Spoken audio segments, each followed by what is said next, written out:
Ngayon po na wala na matapos mag-resign ang Secretary ng Department of Public Works and Highway, magkakaroon na kaya ng katarungan, kaliwanagan, sino-sinong mga taga-Department of Public Works and Highway ang sangkot sa graft and corruption ghost project substandard ng mga proyekto sa ilalim ng nag-resign na si Secretary Manuel Manny Bunoan.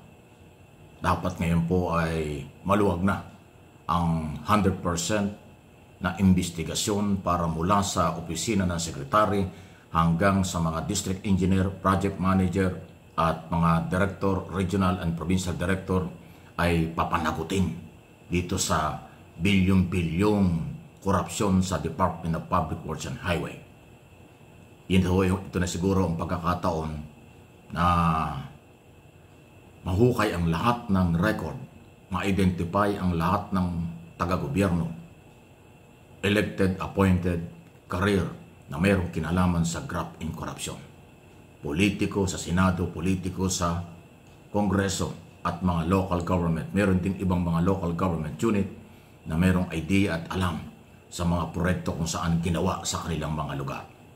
Ngayon, itinlaga po ng ating Pangulo si Vince Dizon, hinugot mula sa Department of Transportation and Communication o Department of Transportation na ngayon ilagay sa Public Works. Hindi naman gaano nakakalayo ang trabaho, although focus sa transportation ang DOTR, pero may mga project din yan tungkol sa mga pier, pag-develop sa mga pier at iba pa. So yung di katulad ng Public Works, nakatutok talaga sa infrastructure project sa Luzon, Visayas, Mindanao. Although hindi po engineer, kung di akong kakamali, alam ko hindi engineer itong si Vince Dizon, pero naging maganda ang performance nito sa aking personal observation nung siya ang DOTR Secretary. Kasi on the ground, umiikot-ikot yan, alas 6, alas 7 na umaga, nasa labas na yan. Iniikot ang mga public transport, Luzon, Visayas, Mindanao, kung anong kalagayan. Yun ang kailangan ng isang DPWH Secretary, hindi yung nagpapalamig lang sa opisina.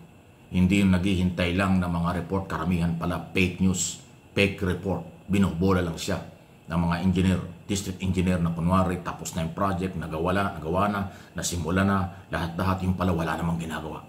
Yun ang mahirap sa secretary na hindi lumalabas ng opisina. Dapat umiikot-ikot yan Luzon, Visayas, Mindanao dahil buong Pilipinas ang sakop ng isang cabinet secretary. Kaya dapat at mahalaga umikot-ikot yan sa kung saan lugar para makita niya on the ground ang kalagayan, especially sa mga proyekto dahil marami talagang abusado ng mga kontraktor at district engineer, pera-pera. Paano lilinisin ni Secretary Dizon? Yan ang hindi natin alam.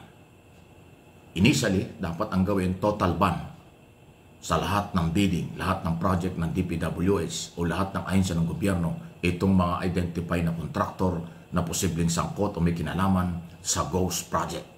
Dapat kansilahin ang kanilang accreditation before the Department of Public Works and Highway at lahat ng ahensya. Kasi mga kontraktor, madali lang magpalit ng business yan. Kontraktor sila sa Public Works, tapos biglang naban sila doon, pupunta yan sa DOTR, pupunta sa Department of Education, pupunta yan sa Department of Agrarian Reform, kasi maraming proyekto dyan.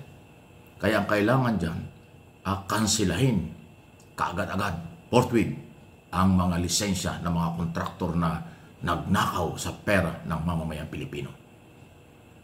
Ngayon, meron ng independent commission, ewan ko kung sino maghahawak nito, na mag-iimbestiga. Kasi alam nyo sa Senado, nagtatalo-talo na.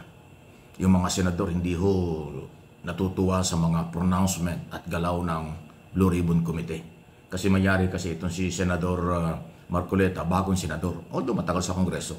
Kaya ang dating niya parang siya na yung tama lahat. Parang siya yung masusunod sa lahat. Ay hindi pwede. Sa Senado, independent ang bawat senador dyan. Hindi yan papayag na sila'y sa power kahit na abogado ka pa. Mananatiling dapat ay pare-parehas ang kapangyarihan at treatment ng chairman ng committee sa lahat ng mga senador. Kung hindi, talagang magtatalo-talo yan. Hindi uobra. Hindi pwede yung magaling magsalita si Marcoleta dahil abogado. Hindi uobra yan sa mga kapwa senador niyan like Soto at saka Ping Lacson at iba pa. Papalag at papalag yung mga yan, lalo na si Ping Lacson. Veteranong mga senador yan. Hindi pinag-uusapan dyan, abogado ka, ikaw lang ang tama. Ikaw lang ang magaling, hindi ho pwede yun. Kailangan ng chairman dyan, nagpipreside lang sa hearing. 1 vote lang din ang kanyang magagawa sa oras ng botohan. Sa committee, pag magdidesisyon na, at sa plenaryo, pag magdidebate na, ang committee report. Ganun po ang proseso. Hindi pwede yung pag ikaw ang chairman, ikaw na masusunod. No, marami hong pagkakaiba ang galawan sa Senado kumpara sa Kongreso. Sa Kongreso, talagang numbers game dyan.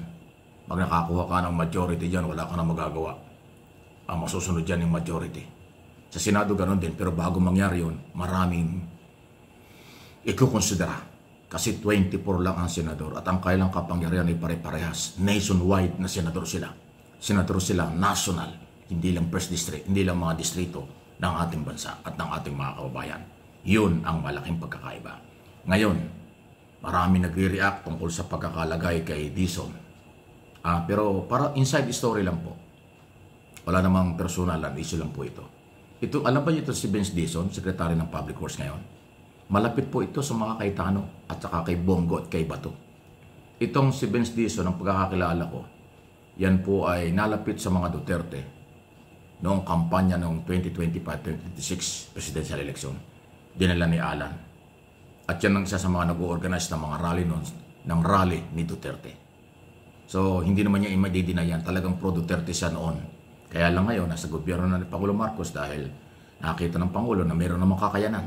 Pero sinasabi ko, kung ano man ho ang implication yan, bahala na kayo, malapit sa mga Duterte, malapit sa mga Cayetano, malapit kay Bongo, at saka ho kay Bato, yang si Vince Dizon. Kung yung mga gunita nung nakaraang kongreso na dinidebate ni Ping Lacson, ni Drilon, yung proposed bill ni Bongo.